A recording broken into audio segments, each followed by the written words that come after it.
प्यारे मित्रों, प्रेम नमन। आज एक लेख पढ़ रही थी और पढ़कर बड़ा एक अंदर में एक चोट लगी कि वास्तविकता जीवन की क्या है, और भाव अंदर से पैदा हुआ कि आप लोगों के बीच में शेयर करूं।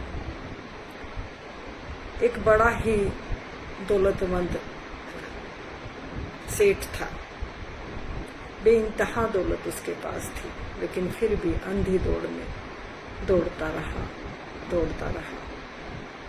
दौलत इकट्ठी करता रहा, और समय कब हाथ में मुट्ठी में रेत की तरह फिसल गया उसे पता ही नहीं चला। एक दिन रात को बिस्तर पर सोया हुआ था, यमराज आकर खड़े हो गए। यमराज कहते हैं, सेठ अब आपको चलना होगा, आपका समय समाप्त हो गया है। सेठ कहता है, मुझे थोड़ा सा और समय दे दीजिए, बख्श दीजिए। यमराज कहता है, समय है ही नहीं, सबका समय निश्चित है, आपको चलना होगा। सेठ कहता है, मुझसे 1 करोड़ रुपया ले लीजिए, लेकिन मुझे 1 दिन का समय दे दीजिए।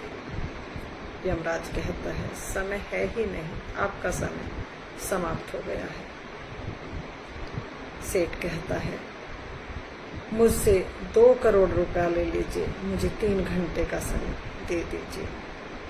यमराज कहता है, नहीं, समय है ही नहीं, आपका समय समाप्त हो गया है।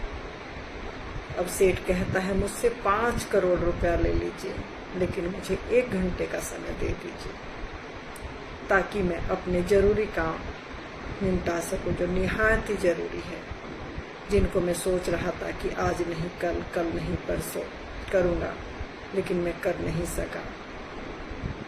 मुझे 1 घंटे का समय अवश्य दें।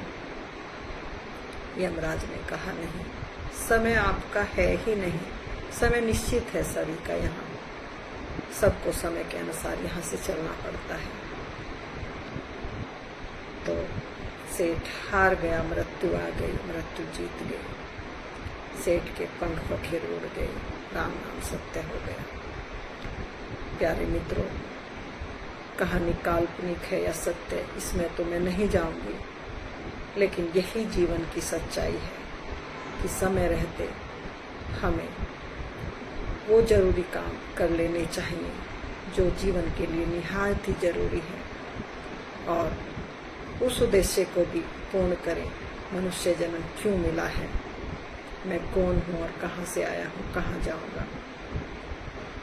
तो समय का ध्यान रखते हुए सभी मित्र अपने लक्ष्य को प्राप्त करें। मेरा हृदय से बहुत बहुत धन्यवाद और शुभकामनाएं। सबका जीवन मंगलमय हो।